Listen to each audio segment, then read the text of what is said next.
bonjour à toutes et à tous. Donc Sébastien Birvan, en fait, moi il y a quelques années, j'étais à la place de certains de vos enseignants, en fait, qui sont ici présents, parce que j'étais enseignant à la Martinique et enseignant déjà depuis le tout début. Moi, dès que je suis rentré dans l'enseignement, le numérique m'a intéressé. Alors ça fait déjà un certain nombre d'années. C'était pas le même qu'aujourd'hui. On était plus sur des réseaux, sur voilà des systèmes. Et dans les établissements scolaires, il y a plein de choses à faire. Et donc en tant qu'enseignant, je me suis impliqué dans tout le développement du numérique, dans tout un tas d'établissements scolaires, ce qui m'a amené à monter en compétences, à faire tout un tas de formations. Et puis une autre chose qui m'intéressait beaucoup, quand on est enseignant, vous savez ce qui les motive, vos enseignants, la plupart du temps, c'est de transmettre, c'est de partager ce qu'ils savent. Et puis c'est vous faire avancer. Moi, c'est ça aussi qui m'intéressait. Et c'était aussi d'aider mes collègues enseignants, de les former, de leur donner tous les outils numériques pour qu'ils puissent avoir entre les mains tout un tas de ressources, tout un tas de services qui les aident dans leur quotidien. C'est ce que vous faites aussi, c'est votre fibre. Aider les gens, leur faciliter la tâche. Voilà, mais c'était ce qui m'a motivé. Et ensuite, après enseignant, donc je suis allé un petit peu plus loin, chef d'établissement, vous en connaissez aussi. Et puis, avec toujours un pied dans le numérique. Toujours un pied dans le numérique. Dans beaucoup de métiers, on va le voir, aujourd'hui, le numérique est présent. Et puis, on peut lui donner la place que l'on souhaite en fonction de ses passions, y aller plus ou moins, ou alors développer un autre secteur. En tout cas, moi, ce qui m'a motivé, c'est ça. Et donc là, maintenant, ça fait bientôt une dizaine d'années au service de recteurs pour les conseiller sur la politique numérique dans une académie. Merci beaucoup Sébastien, je crois que vous pouvez applaudir également. Et accueillir le profil de Jordan Jourdain, créateur de Skyple. Avant de découvrir ce qu'est Skyple, la fin du parcours, on commence par le début, Jordan. Alors, bonjour à tous, encore une fois, je suis vraiment ravi d'être présent avec vous aujourd'hui. C'est vrai que le parcours, donc j'ai commencé à mes 16 ans. Donc 16 ans, j'étais au conseil départemental de la jeunesse. Donc c'est vraiment une première institution qui permettait aux jeunes comme vous et moi de pouvoir vraiment s'émanciper en faisant des actions concrètes en Martinique. Donc on était vraiment régi par le rectorat et la DRAGES, donc Direction départementale jeunesse et sport et de la cohésion sociale, où on avait un budget annuel où on pouvait mettre en place des projets. Donc c'est parti de là. Après on a mis en place une association qui s'appelle Madine Jeune Ambition, peut-être que vous connaissez aujourd'hui, qui a mis en place par la suite les Lumina, les Trophées de la Jeunesse, puis Lumina TV.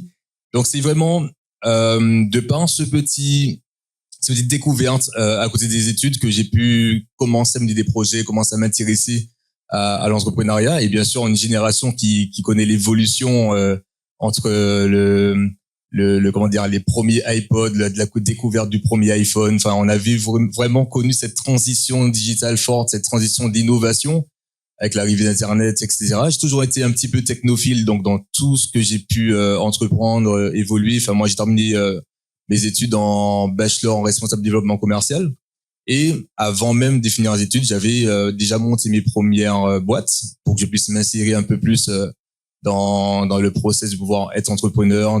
J'avais commencé dans le temps la distribution de spiritueux. Ensuite, j'étais vraiment dans le marketing digital dans ses débuts, accompagnement sur les réseaux sociaux, etc. Aujourd'hui, avant, responsable de développement dans l'agroalimentaire pendant 4 ans et également responsable de Deli Resto pendant 4 ans sur tout ce qui est développement des livraisons de repas sur l'île. Et suite à tout ça, j'ai eu l'idée de pouvoir faire une innovation sur la carte de visite. Ça existait déjà aux États-Unis. Je me suis dit pourquoi pas ramener cette innovation sur le fait de pouvoir apporter une solution à une problématique clé qui est la carte de visite papier qui devient obsolète très rapidement de par son changement d'information, le numéro de téléphone, l'adresse mail, l'identité de marque également. Donc une carte qui permettrait, une carte comme celle-ci, qui permettrait simplement, avec une puce sans contact, de pouvoir poser sur le téléphone et transmettre, impulser une information par la puce NFC sur l'écran du prospect. Donc ça permet simplement d'avoir une carte longue durée et de ce fait de pouvoir avoir une carte à vie qui, elle, est modulable dans le temps et qu'on peut changer les informations tout en ayant des retours de métriques, d'analyse de données. Donc bref, voici un petit peu pour la présentation et le parcours. Skype, donc vous l'aurez compris, carte de visite connectée, l'occasion de se tourner également vers un autre de nos usages aujourd'hui, prendre rendez-vous chez un praticien, ça se passe du côté très naturellement d'ailleurs de Clickodoc et on met un visage d'ailleurs sur notamment les équipes qui officient, notamment en background, Monsieur Hospice, Emmanuel Hospice, créateur de Clickodoc, s'il vous plaît.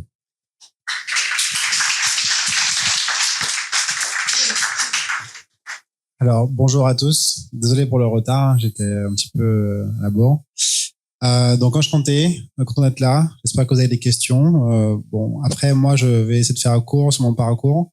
J'étais au lycée Victor Schœlcher il y a quelques années. J'ai eu mon bac en 2006. Moi, je suis parti après en prépa à Paris. Je fais une école d'ingé dans le bâtiment, donc rien à voir avec les TIC. Donc là-bas, je suis ingénieur en génie civil, en énergie renouvelable précisément. J'ai bossé pendant un temps aux USA. Après, je suis revenu en France et c'est là que j'ai commencé à faire de l'entrepreneuriat dans le digital, au départ avec mon frère aîné qui était déjà rentré en Martinique. Et donc, j'ai commencé comme ça. Là-bas, j'ai rencontré aussi des Américains qui étaient aussi entrepreneurs, qui m'ont introduit au milieu du financement de l'entrepreneuriat. Et donc du coup, voilà, je suis rentré à Martinique en 2015 environ et j'ai lancé Clickodoc en 2018. En termes de digital, bon, je pense que c'est plus un secret. Hein, j'espère que c'est pas un secret pour vous en tout cas, parce que vous serez impacté. Mais c'est sûr que c'est le futur, c'est l'avenir, c'est le présent. Vous devez maîtriser vraiment beaucoup de choses au niveau du digital. C'est pas juste un téléphone, c'est pas juste Instagram, on va dire. Il y a vraiment beaucoup plus à faire que ça. Notamment, vous le découvrez maintenant avec ChatGPT. Je ne sais pas quelle est la politique à l'école de l'usage de GPT, mais en tout cas, clairement, c'est quelque chose qui est hyper important à maîtriser. Donc voilà. Voilà, si vous avez des questions, c'est le principal. On est là pour échanger, donc n'hésitez surtout pas. Alors, on va profiter de cette transition d'ailleurs, peut-être pour, comme on a un laboratoire à ciel ouvert, avant de rentrer dans les thématiques et des questions un peu plus spécifiques dans la salle, et ça s'adresse à vous spécifiquement.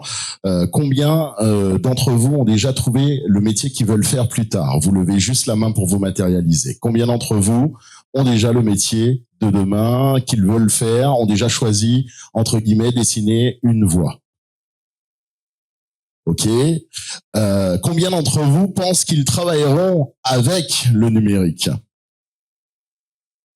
Et normalement, à cette question-là, si je rebondis exactement sur ce que tu dis, en fait, Emmanuel, dans la réalité des faits, chacun d'entre vous, a priori, va bosser avec le numérique. C'est toute la salle, en fait, qui devrait lever la main. Justement, pourquoi le numérique est-il devenu un secteur clé pour l'emploi aujourd'hui? C'est la question qui était adressée à nos trois intervenants. On va commencer notamment par vous, Sébastien. Pourquoi, comment? On l'imagine, on l'a vu, mais c'est très rapide. Alors, le pourquoi, c'est un secteur clé pour l'emploi aujourd'hui.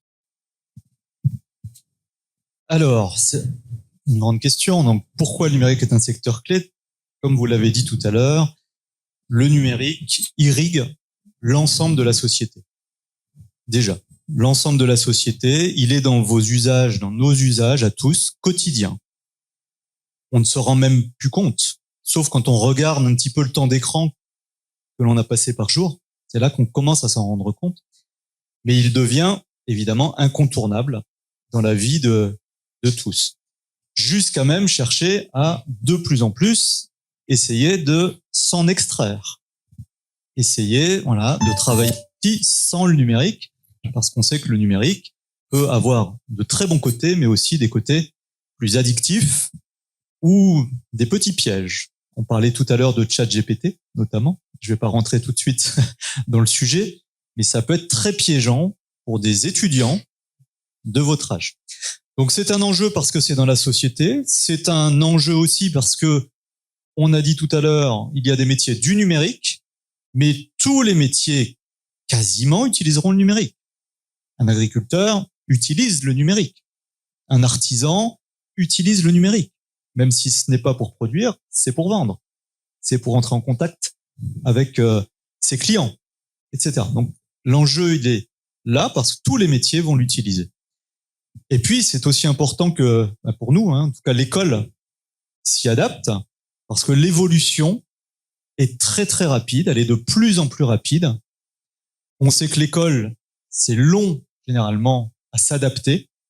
Ou là aussi le rôle, avec le partenariat avec les entreprises, pour que ce que l'école n'est pas en capacité tout de suite d'apporter, que les entreprises qui, elles, ont plus d'agilité, puissent le faire par l'intermédiaire de stages, par l'intermédiaire de tutorat ou d'accompagnement avec des accords, des conventions avec des établissements scolaires pour apporter cela. Alors, ça ne veut pas dire que les enseignants pourront pas le faire, mais il faut plus de temps pour faire bouger la machine éducation nationale.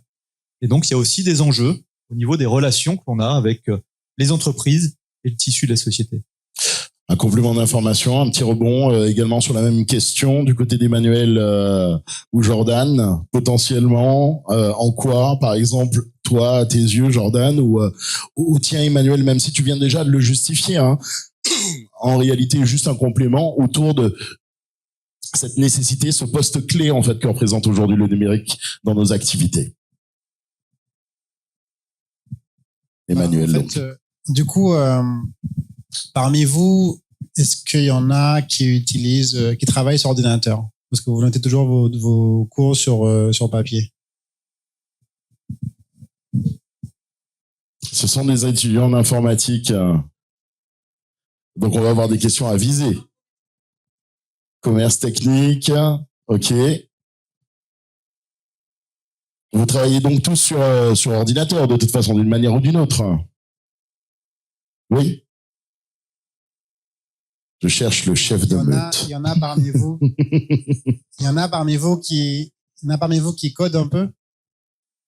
Oui. Du coup, en informatique, ils codent. Ok. Top.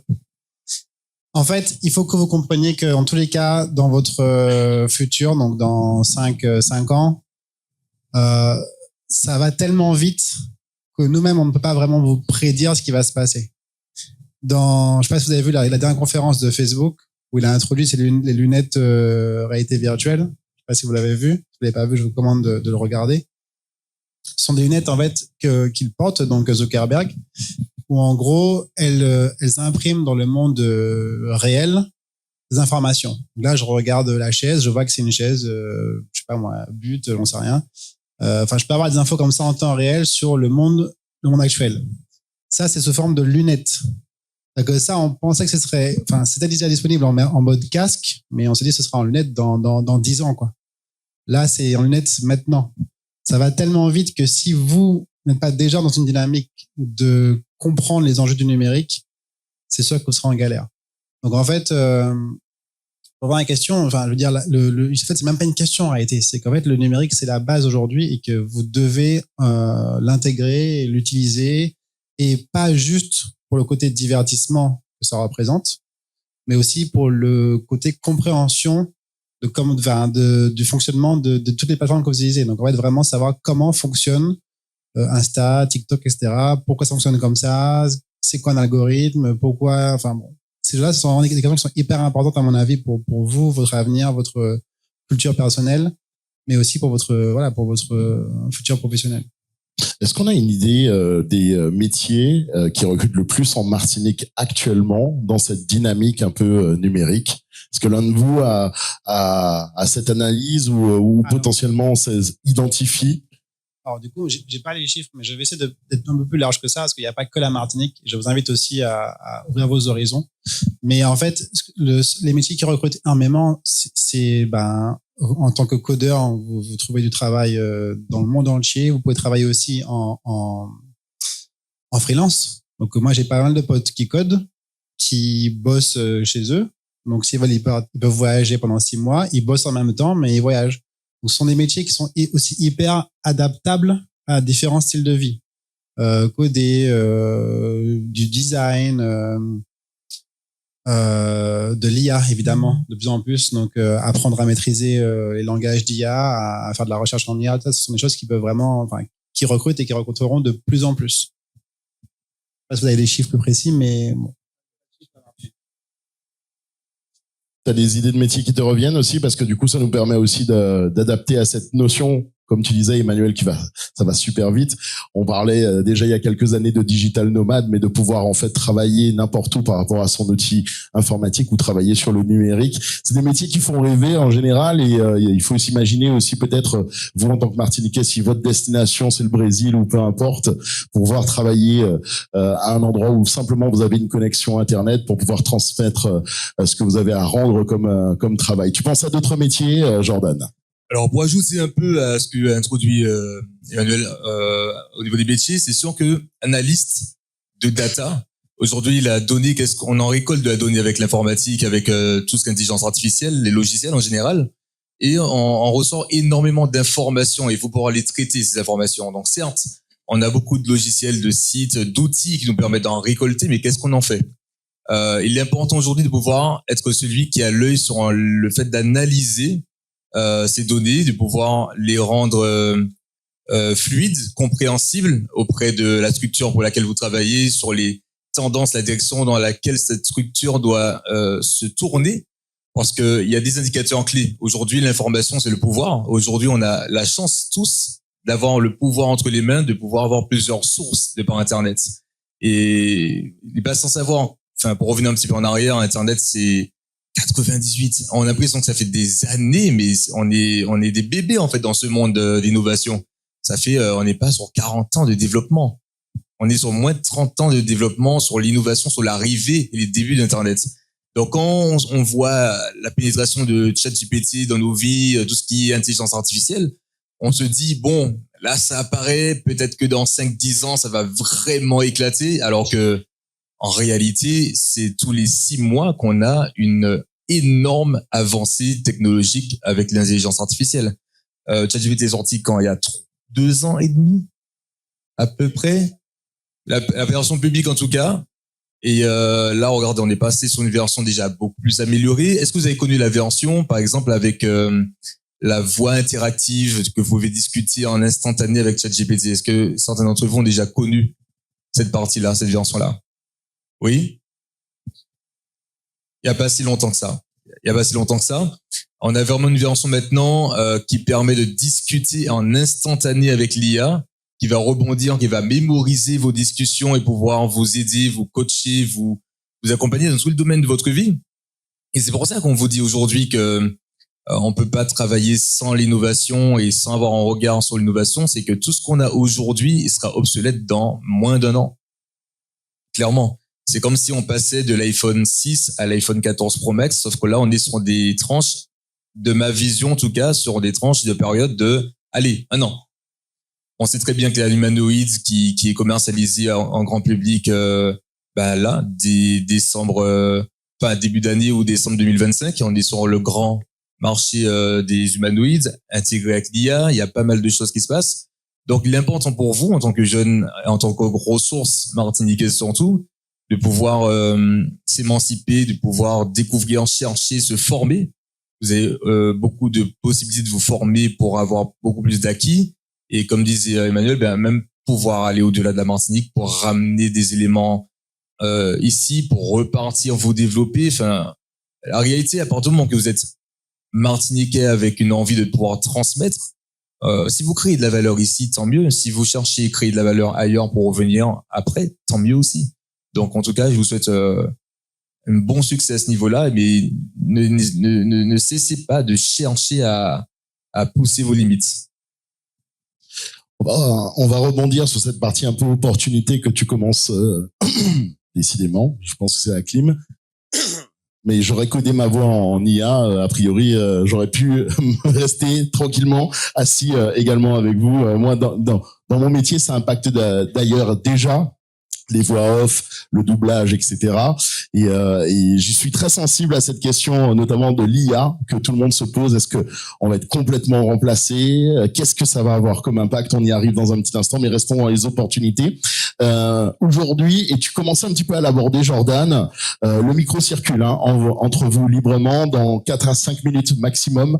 Je me prépare à me déplacer dans la salle pour venir à votre rencontre pour pouvoir être le relais de votre question. Donc, préparez vos questions et matérialisez, s'il vous plaît, votre intervention, qu'on puisse faire ça le plus fluidement et optimiser le temps, parce qu'après, on n'a que 15 minutes d'échange. Ok, le timing est ainsi fait. restons sur les opportunités. Tu le disais, c'est l'occasion pour la Martinique aussi de faire fi des frontières. Emmanuel a abondé un peu aussi dans ce sens. Autant on peut voyager à l'étranger et travailler de n'importe où, autant on peut travailler aussi de chez nous. Là aussi, un argument assez essentiel pour faire tomber ces frontières. Est-ce que du coup, ça évoque à l'un de vous trois, ou peut-être aux trois, quelque chose de spécifiquement à développer justement depuis la Martinique à destination du world, du monde potentiellement?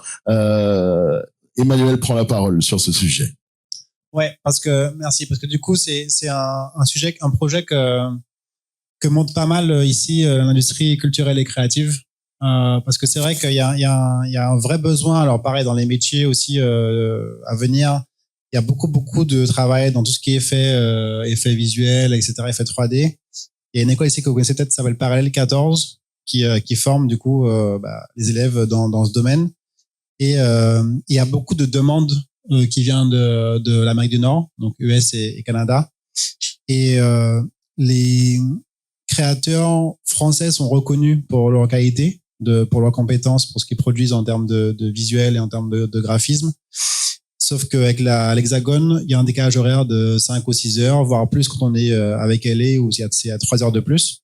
Donc, en étant ici, par exemple, c'est un avantage aussi pour vous de pouvoir travailler avec des structures qui sont basées en Amérique du Nord, côté côte est ou côte ouest. Ça, c'est assez intéressant.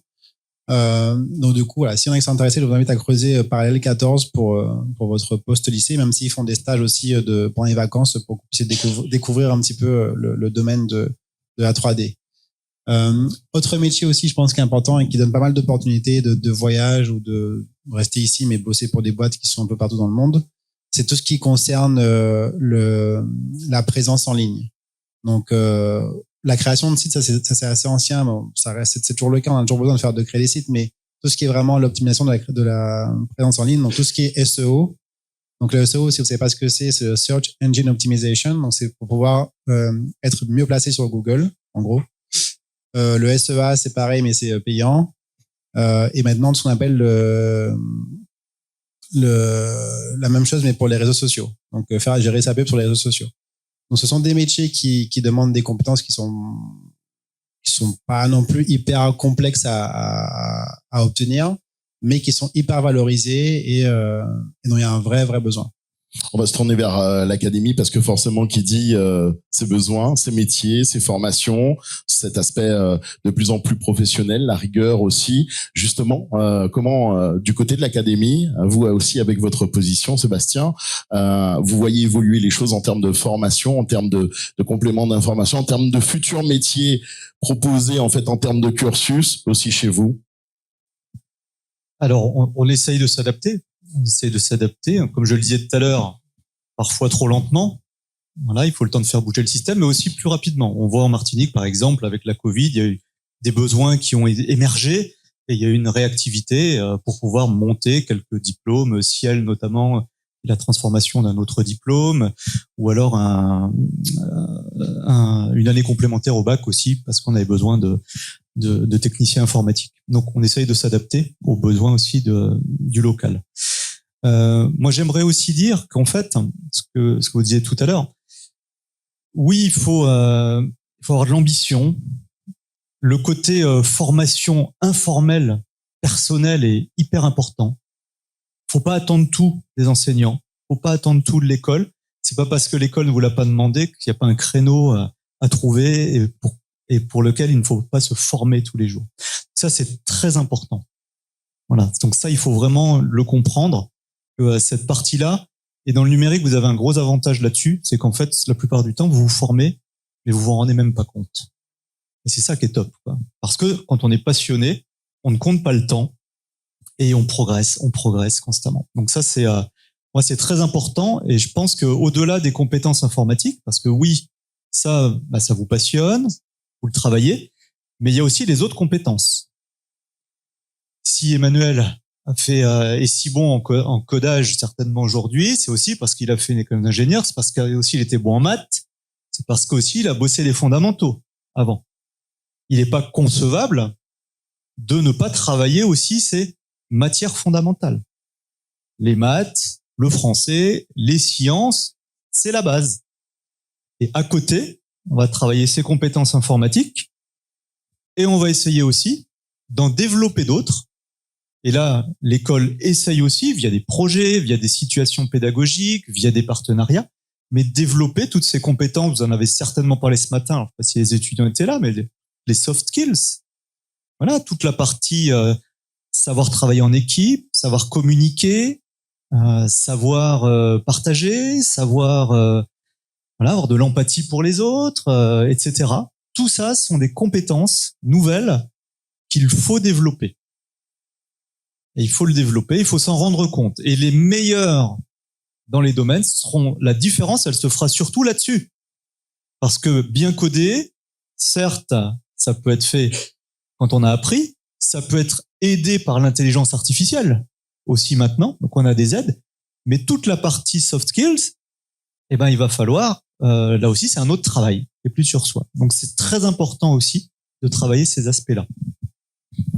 Et ça, l'institution, il n'y a pas de cours, il n'y a pas de matière où on va travailler les soft skills, c'est dans des projets, ou alors, voilà. Donc, mais je disais, il faut prendre conscience de ça. Celui qui va conscientiser ça, qui va développer, améliorer ses qualités dans ces domaines-là, il aura un avantage sur les autres.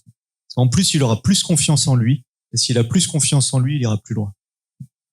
Je rebondis sur cette question que vous avez abordée aussi sur l'intelligence artificielle, son accompagnement, son assistance, ou alors le grand remplacement. Je vous pose la question à tous les trois et après, évidemment, le micro circule parmi vous. Préparez vos questions. Vous levez juste la main que je vienne à vous.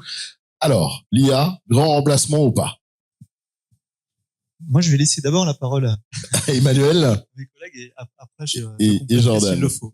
Alors, l'IA aura-t-elle raison de nous? Skynet a-t-il déjà gagné? Alors, à mon sens, faudra pas être faux. Je vais dire qu'il y aura bien sûr des conséquences à ce développement de l'IA. Je pourrais pas vous dire simplement que non, il va nous accompagner, ce sera tout.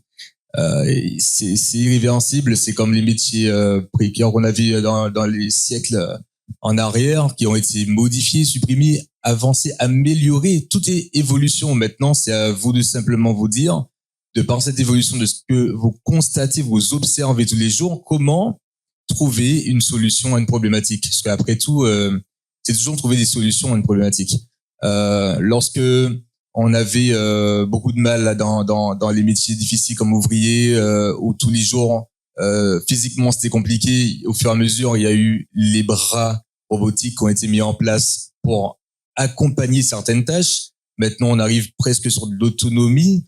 Maintenant, c'est juste se dire, oui, c'est pas du remplacement total, c'est de l'accompagnement, parce que là, on va dans une ère, à mon sens, qui ferait de l'homme un parfait fainéant, voilà, et que le monde serait automatisé autour de lui pour lui simplifier la vie. Je pense qu'au bout d'un moment, les générations à venir auront juste à respirer et manger, façon de parler, mais ce sera surtout de l'accompagnement. Vous pouvez utiliser l'IA comme un troisième bras, une troisième jambe, comme un accompagnant, un outil simplement qui va optimiser votre temps, prolonger votre pensée, accompagner vos actions, mais ça part quand même de vous. Ça part quand même de vous. Donc, à nous de bien définir la direction qu'on souhaiterait prendre et comment ces outils peuvent nous accompagner à réaliser des bonnes choses. Mais c'est surtout un optimisateur de performance pour moi à ce sens. Alors, moi, je serais un peu moins optimiste que Jordan. Désolé pour vous. Alors déjà, un autre métier aussi à venir, c'est justement ce qu'on appelle le prompteur. Donc, ce sont ceux qui écrivent les prompts dans les outils comme ChatGPT. Donc, mieux on écrit un prompt, mieux les réponses qu'il donne, les réponses seront meilleures. Mais pour revenir au sujet du remplacement ou du pas remplacement, la différence qu'il y a avec la révolution industrielle, c'est qu'aujourd'hui, avec l'IA et la robotique, l'ensemble des deux, on est dans une ère en fait où on peut se passer d'être humain de façon totale pour certaines tâches. Il y en a de plus en plus. Donc en réalité, si vous ne visez pas de qualifications fortes dans les domaines techniques que vous voudriez aborder, ce que vous ferez pourrait être fait mieux H24 par un outil digital. Donc, je suis un peu moins optimiste que Jordan. Je pense que vraiment le futur, ça va très très vite. Honnêtement, je pense que ce qui sera en 2030, personne ne sait comment ce sera en 2030. On est dans un monde où ça ira beaucoup trop vite. On n'a pas du tout idée de ce qui va se passer parce qu'on n'est pas dans les labos de Google et de Facebook et de Amazon, leurs labos secrets où ils font le futur. Mais c'est ce qui se passe, hein, c'est la réalité. Donc voilà. Donc du coup, moi, je vous conseille juste en fait si vous vous intéressez au métier numérique et au digital, en fait, il faut essayer de viser le plus haut possible pour devenir soit codeur, soit data analyst comme tu as dit, soit chercheur en IA, soit des choses qui sont vraiment où il y aura des métiers, il y aura des salaires extrêmement élevés, mais il y aura pas des millions d'ouvertures de postes de data analyst. Pour compléter, donc ça va très très vite aujourd'hui. Alors il y a un chiffre qu'on n'a pas donné, je vous en donne un. Dans 5 ans, 50% des métiers qui existeront, on les connaît pas encore. Faut bien être conscient de ça. L'IA va amener et va détruire, va créer des emplois nouveaux, va détruire certains emplois, va les modifier d'autres. Et on ne sait toujours pas aujourd'hui 50% des métiers quels ils seront dans 5 ans. Donc ça, il faut en être conscient. Mais vous êtes à un âge charnière, vous êtes une génération charnière, parce qu'aujourd'hui, l'intelligence artificielle, tout le monde, je vais pas dire personne n'est compétent, tout le monde est incompétent là-dessus. Donc vous avez une place à creuser qui est énorme. Dans toutes les générations, on a besoin de l'IA. Aujourd'hui, merci. Et on a besoin de mieux connaître l'IA et ses possibilités. On est dans une révolution, tu as parlé tout à l'heure de révolution industrielle, on est dans une nouvelle révolution aussi avec cette intelligence artificielle. Alors, faut faire attention aussi à des aspects. On a parlé de ChatGPT tout à l'heure. Alors, pourquoi l'école n'utilise pas ChatGPT ? Parce que, c'est américain, on ne sait pas ce qui est fait des données. Donc, il y a tout cet aspect éthique, tout cet aspect aussi place de l'homme dans ces grandes propositions et grandes machineries mondiales. Donc, faut toujours penser à ça aussi. Qu'est-ce qui est fait de mes données ? Qu'est-ce qui est fait de mes données ? Et si j'utilise tel service, qu'est-ce qui va être fait de ce que je vais l'intégrer, que je vais ingérer ? Ça, c'est très important. Voilà, on a parlé de ChatGPT, mais il y a tout un tas d'autres modèles d'IA qui, eux, peuvent être plus respectueux des données et sur lesquels vous pourriez aussi, ou avec lesquels vous pourriez travailler en toute confiance. Donc l'éducation nationale, malheureusement, je dirais, ne peut pas se permettre de faire utiliser ChatGPT à des élèves parce qu'on a des obligations en termes de respect des élèves et de leurs données. Voilà. Mais il y aura bientôt quand même d'autres solutions qui permettront de tester, de travailler, de se former et de simuler les choses. Place à vos questions. 5 petites minutes encore ensemble avant de vous libérer vers le village de cette semaine école-entreprise. Est-ce que vous voulez bien, s'il vous plaît, lever la main si vous avez une question à adresser à nos intervenants, s'il vous plaît. Ah. Ton prénom, s'il te plaît, et ta question. Bonjour, moi c'est Sylvain. Donc j'ai une question pour, je me souviens plus qu'est-ce qu'elle avait parlé de Emmanuel.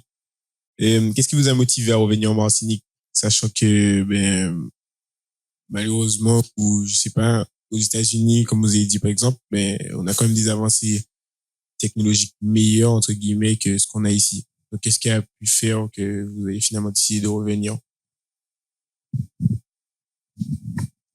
Merci, c'est une très bonne question. Alors pour être honnête, je pensais pas rentrer aussitôt en Martinique. Je pensais rentrer beaucoup plus tard. Mais je suis rentré pour un événement familial et finalement, les choses ont fait que je suis resté pour différentes raisons.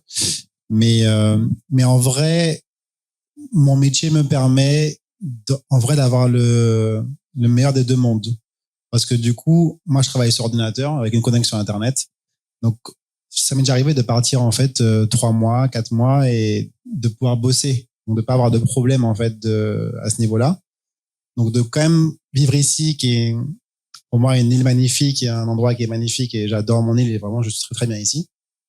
Mais c'est vrai que le fait de pouvoir partir soit pour le boulot, soit en vacances boulot, soit en vacances tout court, mais de pouvoir partir en fait chaque année plusieurs fois par an, c'est un très bon compromis. Donc, voilà. Donc du coup, je suis rentré un peu par hasard en réalité, mais en fait je me déplace régulièrement, donc ça va.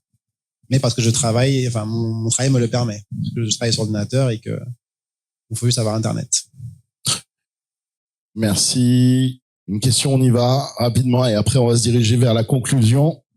Toujours pour Emmanuel, qu'est-ce qui vous a poussé à abandonner ingénieur en génie civil pour passer sur le développement Clickodoc? Avait-il vraiment un problème en Martinique pour prendre rendez-vous avec des médecins ou c'est juste une idée qui vous est venue comme ça?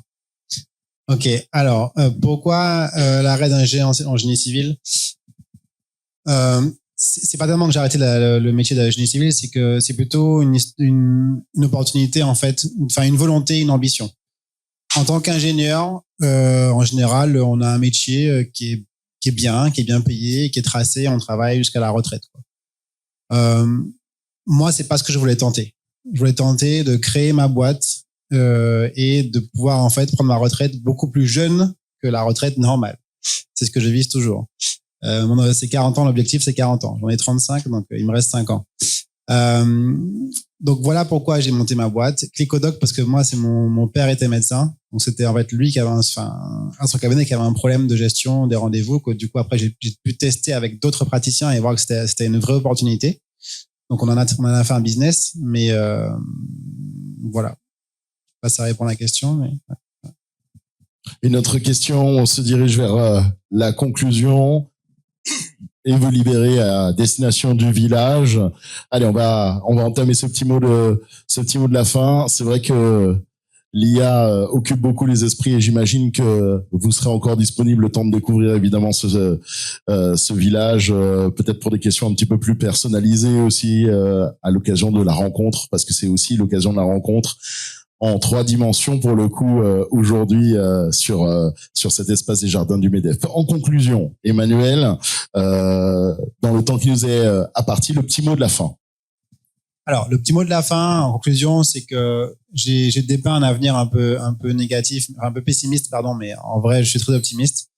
Je pense juste que si vous avez de l'ambition et que vous voulez vraiment être dans le digital, en fait, il faut viser le plus haut possible pour avoir des métiers intéressants et des métiers qui vont tenir, qui vont vous rémunérer de façon très, très intéressante. Donc, vous pourrez voyager, vous pourrez vraiment faire des choses hyper pertinentes pour ici et ou pour ailleurs. Donc, voilà, juste en gros, soyez ambitieux et tout se passera bien. Jordan, juste à côté. Juste pour poursuivre sur ce qu'il vient de dire, c'est vraiment la formation à côté de l'école. En tout cas, vous avez des filières qui sont en évolution, vous faites des choses très intéressantes, vous avez déjà des très bonnes bases, mais chacun d'entre vous essayez de pousser encore tout ce que vous observez en innovation. Là, on sait très bien qu'il y a Neuralink qui arrive, donc tout ce qui est puce cérébrale pour le contrôle, etc.